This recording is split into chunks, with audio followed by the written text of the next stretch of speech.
ओम शांति। 2 अप्रैल 2025 के ईश्वरीय महावाक्य। पहले सुनते हैं आज की मुरली से होमवर्क। बाबा ने कहा, इस पुरानी पतित दुनिया से तुम्हारा बेहद का वैराग्य चाहिए, क्योंकि तुम्हें पावन बनना है। तुम्हारी चढ़ती कला से सबका भला होता है। गायन व पूजन योग्य बनने के लिए पक्का वैष्णव बनना है। खान पान की शुद्धि के लिए साथ साथ पवित्र रहना है। इस वैल्यूबल जीवन में सर्विस कर बहुतों का जीवन श्रेष्ठ बनाना है। बाप के साथ ऐसा योग रखना है जो आत्मा की लाइट बढ़ती जाए। और अब सुनते हैं महावाक्यों को विस्तार से।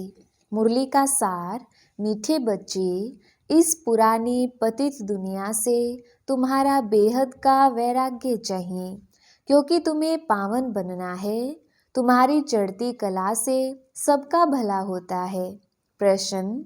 कहा जाता है आत्मा अपना ही शत्रु, अपना ही मित्र है। सच्ची मित्रता क्या है? उत्तर।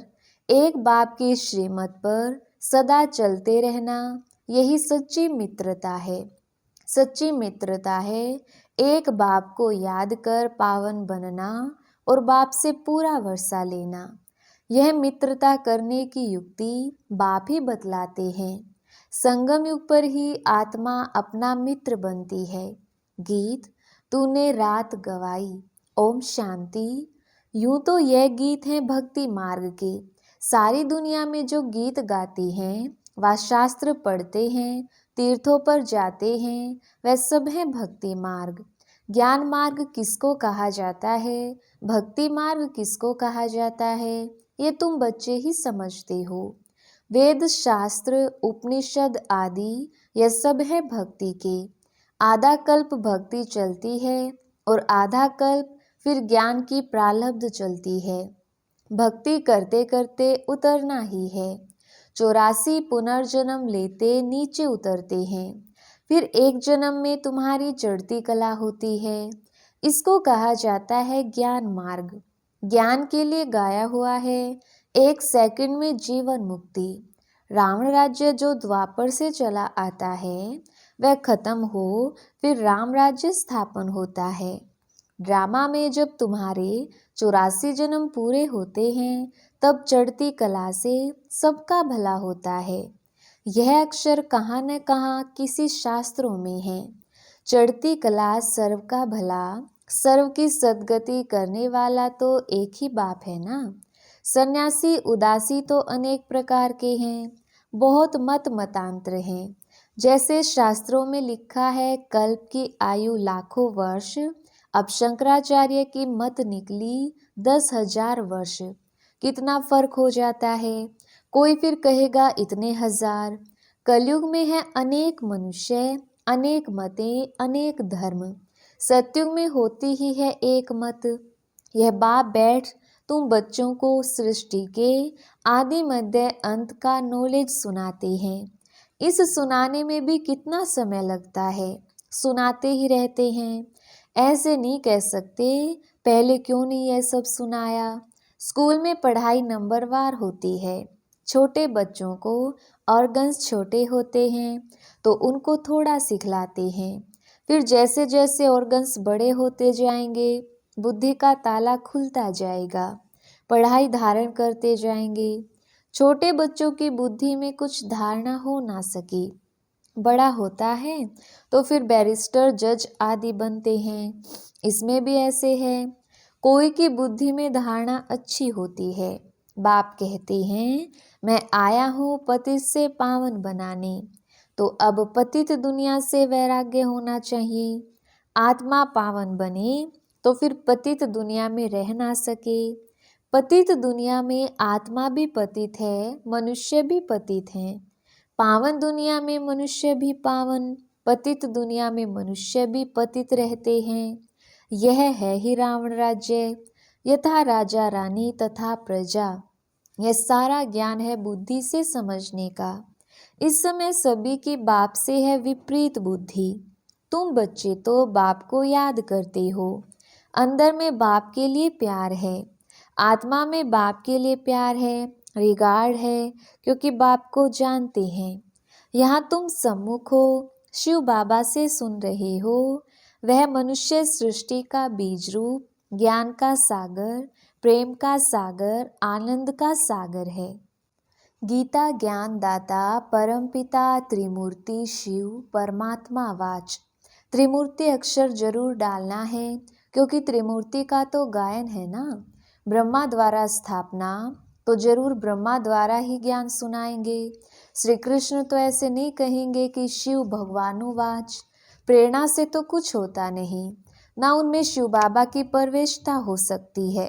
शिव बाबा तो पराये देश में आते हैं। सत्युग तो श्री कृष्ण का देश है ना, तो दोनों की महिमा अलग अलग है। मुख्य बात ही यह है। सत्युग में गीता तो कोई पढ़ते नहीं, भक्ति मार्ग में तो जन्म जन्मांतर पढ़ते हैं, ज्ञान मार्ग में तो वह हो ना सके। भक्ति मार्ग में ज्ञान की बातें होती नहीं। अभी रचता बाप ही रचना के आदि मध्य अंत का ज्ञान देते हैं। मनुष्य तो रचता हो ना सके, मनुष्य कह ना सके कि मैं रचता हूँ। बाप खुद कहते हैं, मैं मनुष्य सृष्टि का बीज रूप हूँ। मैं ज्ञान का सागर, प्रेम का सागर, सर्व का सद्गति दाता हूँ। श्री कृष्ण की महिमा ही अलग है। तो ये पूरा कॉन्ट्रास्ट लिखना चाहिए, जो मनुष्य पढ़ने से झट समझ जाएं कि गीता का ज्ञानदाता श्री कृष्ण नहीं है। इस बात को स्वीकार किया तो यह तुमने जीत पहनी। मनुष्य श्री कृष्ण के पिछाड़ी कितना हैरान होते हैं। जैसे शिव के भगत शिव पर गला काट देने को तैयार हो जाते हैं। बस हमको शिव के पास जाना है, वैसे वह समझते हैं श्री कृष्ण के पास जाना है, परंतु श्री कृष्ण के पास जा ना सकें। श्री कृष्ण के पास बलि चढ़ने की बात नहीं होती है। देवियों पर बलि चढ़ते हैं, देवताओं पर कभी कोई बलि नहीं चढ़ेंगे। तुम देवियां हो ना, तुम शिव बाबा के बने हो, तो शिव बाबा पर भी बलि चढ़ते हैं। शास्त्रों में हिंसक बातें लिख दी हैं। तुम तो शिव बाबा के बच्चे हो, तन मन धन बलि चढ़ाते हो, और कोई बात नहीं। इसलिए शिव और देवियों पर बलि चढ़ाते हैं। अब गवर्नमेंट ने शिव काशी पर बलि चढ़ाना बंद कर दिया है। अभी वह तलवार ही नहीं है। भक्ति मार्ग में जो आपघात करते हैं, यह भी जैसे अपने साथ शत्रुता करने का उपाय है। मित्रता करने का एक ही उपाय है, जो बाप बतलाते हैं। पावन बनकर बाप से पूरा वर्षा लो, एक बाप की श्रीमत पर चलते रहो, यही मित्रता है। कहते हैं जीवात्मा अपना ही शत्रु है, फिर बाप आकर ज्ञान देते हैं तो जीवात्मा अपना मित्र बनती है। आत्मा पवित्र बन बाप से वर्षा लेती है। संगम युग पर हरेक आत्मा को बाप आकर मित्र बनाते हैं। आत्मा अपना मित्र बनती है, श्रीमत मिलती है तो समझती है हम बाप की मत पर ही चलेंगे। अपनी मत पर आधा कल्प चले, अब श्रीमत पर सद्गति को पाना है, इसमें अपनी मत चल ना सके। बाप तो सिर्फ मत देते हैं, तुम देवता बनने आए हो ना। या अच्छे कर्म करेंगे तो दूसरे जन्म में भी अच्छा फल मिलेगा, अमर लोक में। यह तो है ही मृत्यु लोक। यह राज भी तुम बच्चे ही जानते हो, सो भी नंबरवार। कोई की बुद्धि में अच्छी रीति धारणा होती है, कोई धारणा नहीं कर सकते, तो इसमें टीचर क्या कर सकते हैं? टीचर से कृपा व आशीर्वाद मांगेंगे क्या? टीचर तो पढ़ाकर अपने घर चले जाते हैं। स्कूल में पहले पहले खुदा की बंदगी आकर करते हैं। हे खुदा, हमको पास कराना, तो फिर हम भोग लगाएंगे। टीचर को कभी नहीं कहेंगे कि आशीर्वाद करो। इस समय परमात्मा हमारा बाप भी है तो टीचर भी है। बाप के आशीर्वाद तो अंडरस्टूड है ही। बाप बच्चों को चाहते हैं बच्चा आए तो उसको धन दूं, तो यह आशीर्वाद हुई ना। यह एक कायदा है। बच्चे को बाप से वर्षा मिलता है। अब तो तमो प्रधान ही होते जाते हैं। जैसा बाप वैसे बच्चे। दिन प्रतिदिन हर चीज़ तमो प्रधान होती जाती है, तत्व भी तमो प्रधान ही होते जाते हैं। यह है ही दुख धाम। 40,000 वर्ष अभी और आयु हो तो क्या हाल हो जाएगा। मनुष्यों की बुद्धि बिल्कुल ही तमो प्रधान हो गई है। अभी तुम बच्चों की बुद्धि में बाप के साथ योग रखने से रोशनी आ गई है। बाप कहते हैं जितना याद में रहेंगे उतना लाइट बढ़ती जाएगी। याद से आत्मा पवित्र बनती है, लाइट बढ़ती जाती है। याद ही नहीं करेंगे तो लाइट मिलेगी नहीं। याद से लाइट वृद्धि को पाएगी। याद नहीं किया और कोई विकर्म कर लिया तो लाइट कम हो जाएगी। तुम पुरुषार्थ करते हो सतो प्रधान बनने का। ये बड़ी समझने की बातें हैं। याद से ही तुम्हारी आत्मा पवित्र होती जाएगी। तुम लिख भी सकते हो। यह रचयिता और रचना का ज्ञान श्री कृष्ण दे नहीं सकते, वह तो है प्रारब्ध। यह भी लिख देना चाहिए कि 84वें अंतिम जन्म में कृष्ण की आत्मा फिर से ज्ञान ले रही है, फिर फर्स्ट नंबर में जाते हैं। बाप ने यह भी समझाया है सतयुग में 9 लाख ही होंगे, फिर उनसे वृद्धि भी होगी ना। दास दासियां भी बहुत ही होंगे ना, जो पूरे 84 जन्म लेते हैं। 84 जन्म ही गिने जाते हैं। जो अच्छी रीति इम्तिहान पास करेंगे वह पहले पहले आएंगे। जितना देरी से जाएंगे तो मकान पुराना तो कहेंगे ना। नया मकान बनता है, फिर दिन प्रतिदिन आयु कम होती जाएगी। वहाँ तो सोने के महल बनते हैं, वह तो पुराने हो ना सके। सोना तो सदैव चमकता ही होगा, फिर भी साफ जरूर करना पड़े। जेवर भी भल पक्के सोने के बनाओ तो भी आखिरी चमक तो कम होती है, फिर उनको पॉलिश करनी चाहिए। तुम बच्चों को सदैव यह खुशी रहनी चाहिए कि हम नई दुनिया में जाते हैं। इस नरक में यह अंतिम जन्म है। इन आँखों से जो देखते हैं जानते हैं यह पुरानी दुनिया पुराना शरीर है। अभी हमको सतयुग नई दुनिया में नया शरीर लेना है। 5 तत्व भी नए होते हैं। ऐसे विचार सागर मंथन चलना चाहिए। यह पढ़ाई है ना, अंत तक तुम्हारी यह पढ़ाई चलेगी। पढ़ाई बंद हुई तो विनाश हो जाएगा। तो अपने को स्टूडेंट समझ इस खुशी में रहना चाहिए ना। भगवान हमको पढ़ाते हैं, यह खुशी कोई कम थोड़ी है। परंतु साथ साथ माया भी उल्टा काम करा लेती है। 5-6 वर्ष पवित्र रहते, फिर माया गिरा देती। एक बार गिरे तो फिर वह अवस्था हो ना सके। हम गिरे हैं तो वह घृणा आती है। अभी तुम बच्चों को सारी स्मृति रखनी है। इस जन्म में जो पाप किए हैं, हर एक आत्मा को अपने जीवन का तो पता है ना। कोई मंद बुद्धि कोई विशाल बुद्धि होते हैं। छोटेपन की हिस्ट्री याद तो रहती है ना। ये बाबा भी छोटेपन की हिस्ट्री सुनाते हैं ना। बाबा को वह मकान आदि भी याद है, परंतु अभी तो वहाँ भी सब नए मकान बन गए होंगे। 6 वर्ष से लेकर अपनी जीवन कहानी याद रहती है। अगर भूल गया तो डल बुद्धि कहेंगे। बाप कहते हैं अपनी जीवन कहानी लिखो। लाइफ की बात है ना। मालूम पड़ता है लाइफ में कितने चमत्कार थे।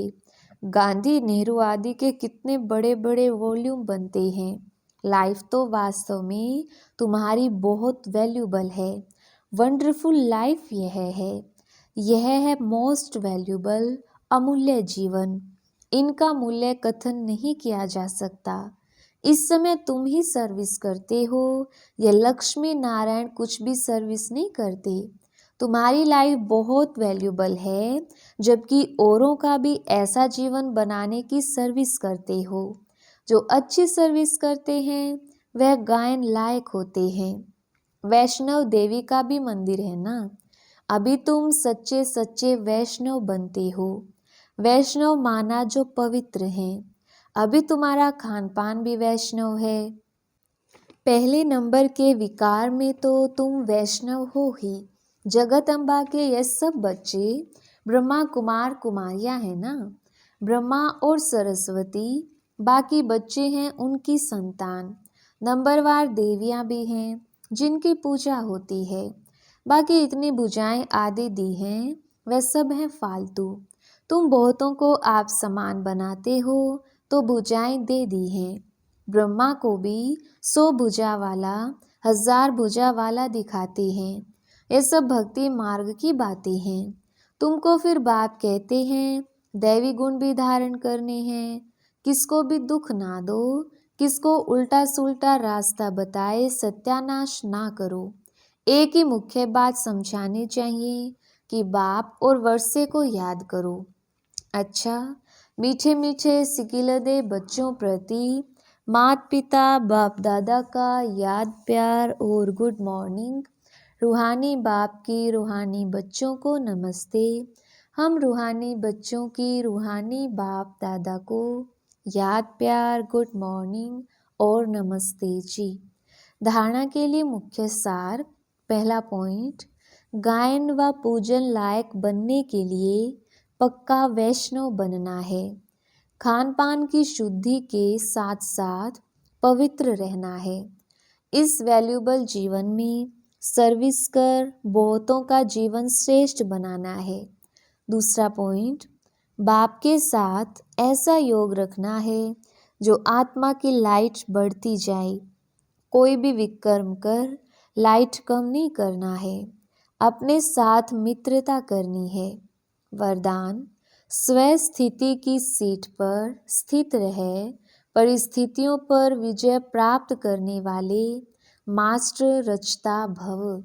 विस्तार, कोई भी परिस्थिति प्रकृति द्वारा आती है, इसलिए परिस्थिति रचना है और स्व स्थिति वाला रचयिता है।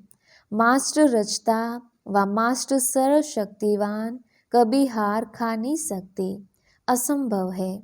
अगर कोई अपनी सीट छोड़ते हैं तो हार होती है। सीट छोड़ना अर्थात शक्तिहीन बनना। सीट के आधार पर शक्तियाँ स्वतः आती हैं। जो सीट से नीचे आ जाते उन्हें माया की धूल लग जाती है। बाप दादा के लाडले मर्जीवा जन्मधारी ब्राह्मण कभी देह अभिमान की मिट्टी में खेल नहीं सकते। स्लोगन, दृढ़ता कड़े संस्कारों को भी मोम की तरह पिघला देती है। अव्यक्त इशारे, कंबाइंड रूप की स्मृति से सदा विजयी बनो। जैसे ज्ञान स्वरूप हो ऐसे स्नेह स्वरूप बनो। ज्ञान और स्नेह दोनों कंबाइंड हो, क्योंकि ज्ञान बीज है, पानी स्नेह है। अगर बीज को पानी नहीं मिलेगा तो फल नहीं देगा। ज्ञान के साथ दिल का स्नेह है तो प्राप्ति का फल मिलेगा। अच्छा, ओम शांति।